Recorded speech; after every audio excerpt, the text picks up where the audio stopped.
first of a line, first of a family of rockets which will open deep space to science and carry humans to other planets. Space is open to us now. This, the second half of the 20th century, a moment in time when our maturing space technology can begin to support the imagination of the past. Yet what is past before Saturn is important. It is easy to say, looking at the Saturn vehicle, this is a product of our space age. These are the people of our space age. These same men know full well that the journey to space began not a few years back, but a long, long time ago. How long? How far back?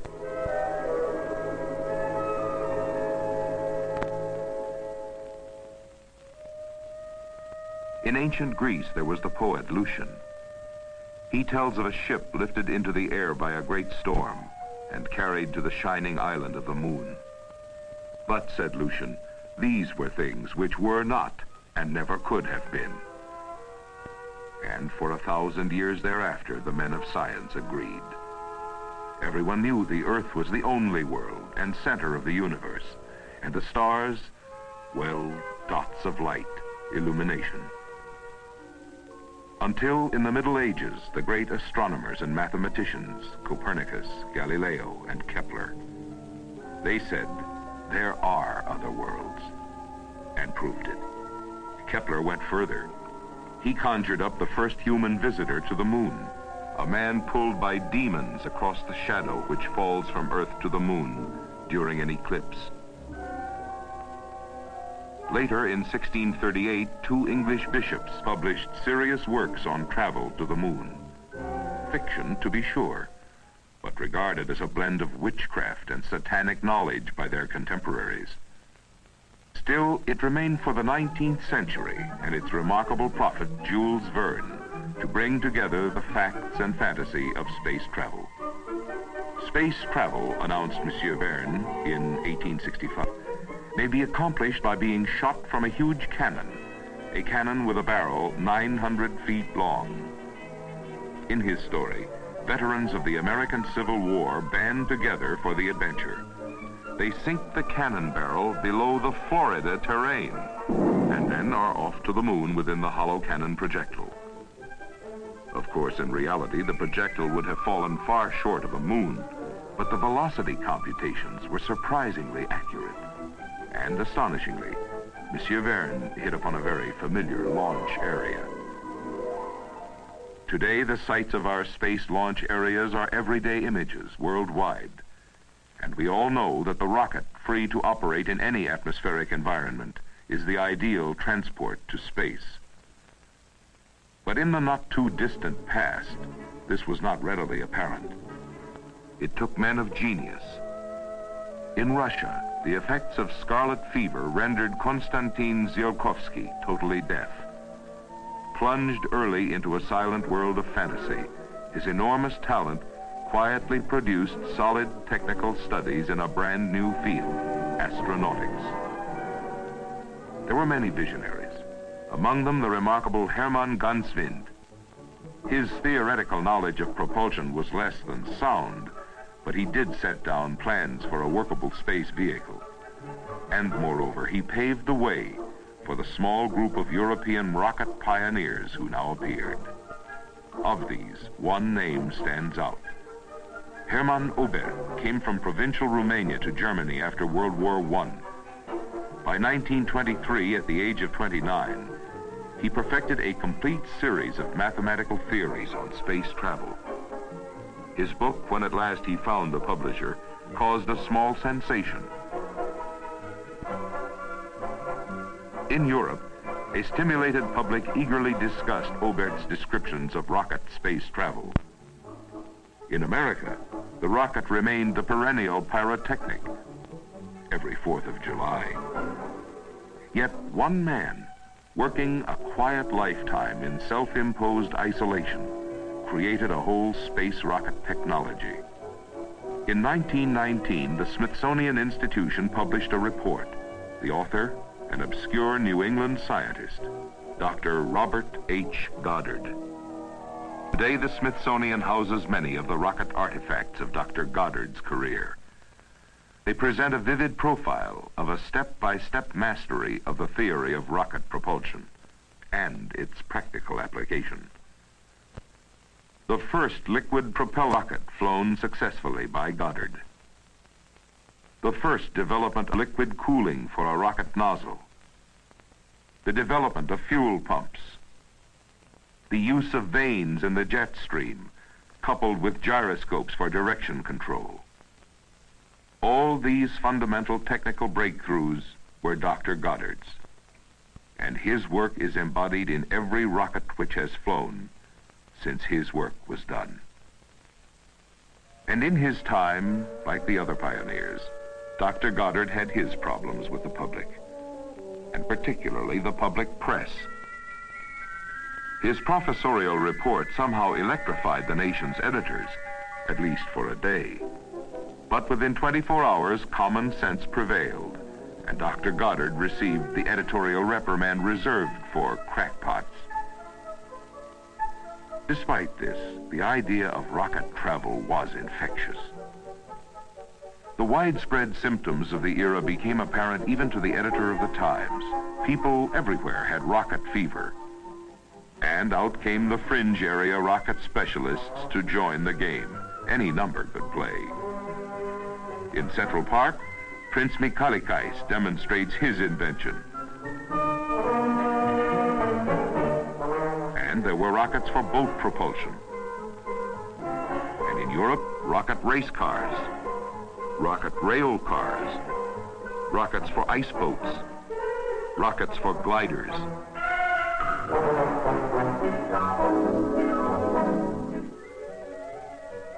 Through it all, aiming toward the true ultimate use of rocket power, space flight, the pioneers quietly sharpened their skills and tried to explain their accomplishments. Today, accomplishments are explained to a vast space news-hungry public. We accept space. We understand something of the rocket's role, and that of the rocket's passenger, man. But again, looking back in the dim recesses of history, who was the first man to try for a space flight? Ah, that's right. Who? Wan Hu. According to ancient accounts, this Ming Dynasty astronaut fitted his bamboo spacecraft with all the black powder fire rockets it would hold. And when the rockets were ignited by a platoon of pigtail technicians, Wan Hu was converted gloriously from the living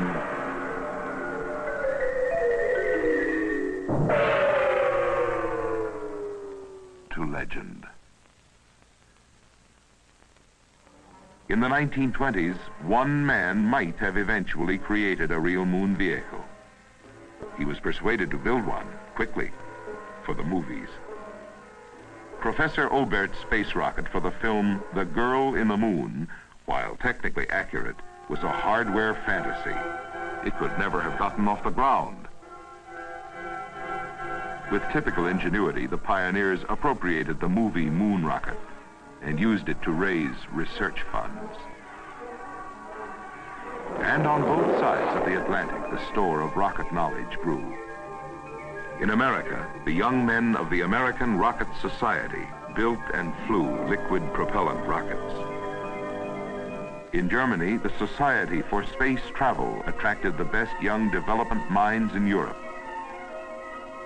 Among them, a promising student engineer who neglected his classes to work at the grandly named Berlin Rocket Airport. But with the approach of a Second World conflict, the rocket once again went to war. Chosen to head the vast research and development project was the youthful Wernher von Braun. An early start, support by the German Army, and the best rocket technicians, the first long-range ballistic rocket weapon came into being. And by 1942 at Peenemünde, the V-2 was ready for flight. The V-2 was still far from perfect, but the money and brains expended on its development had elevated rocketry from gadgetry to applied science. At the end of the line, the collapse of the 1,000-year Reich, the acquired German rocket capability could still turn out 900 large rockets a month. Some of its skilled practitioners were lost. But at the request of the United States, many V-2 engineers chose to work in this country. At White Sands Proving Grounds, they joined with American engineers to resume rocket development. But once again, in the troubled air of the mid-century, rocket development meant development of rocket weapons. All the rocket scientists held fast, nevertheless, to their first faith, the rocket for the exploration of space. Along with the evolution of the missile family, the plans were itemized for the eventual and inevitable space project. Thus, when the Russian satellite Sputnik 1 opened the space age, Explorer 1 was placed in orbit soon after. The conquest of space had begun. Saturn followed, the necessary space servant of the nation. Designed to further the most ambitious space programs, Saturn was planned, built, tested at the George C. Marshall Space Flight Center, and ready for launch in little more than 3 years. But the huge rocket, the men who made it, and the men who fly Saturn are beholden, indebted to those who dreamed of space before them. The roster is long. At the top of the list, the visionaries of old, dreamers of a long-ago age of wisdom. Astronomers of the Middle Ages. The enthusiasts of the 19th century. The dedicated theoreticians of the 20th century. The development team which brought rocket techniques acquired in another land, another time, and for other objectives, to bear presently on the universal objectives of space exploration. For some of the pioneers, it is still possible to visit and to marvel at the giant their early efforts helped make possible. Some have become part of the team now working to create the Saturn family. But with Saturn and all men who work toward space, history begins anew each day. The fulfillment of the dreams of centuries is just ahead. The great events of history are now visible. Saturn, the space vehicle, now joins this history. Same history, new chapter.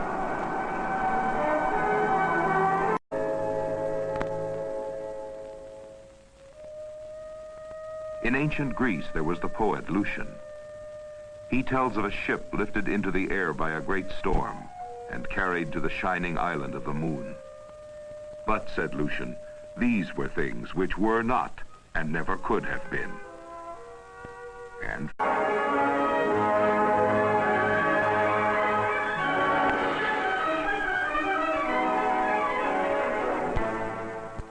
first of a line, first of a family of rockets which will open deep space to science and carry humans to other planets. Space is open to us now. This is a product of our space age. These are the people of our space age. These same men know full well that the journey to space began not a few years back, but a long, long time ago. How long? How far back? For 1,000 years thereafter, the men of science agreed. Everyone knew the Earth was the only world and center of the universe, and the stars, well, dots of light, illumination. Until in the Middle Ages, the great astronomers and mathematicians, Copernicus, Galileo, and Kepler, this, the second half of the 20th century, a moment in time when our maturing space technology can begin to support the imagination of the past. Yet what is past before Saturn is important. It is easy to say, looking at the Saturn vehicle,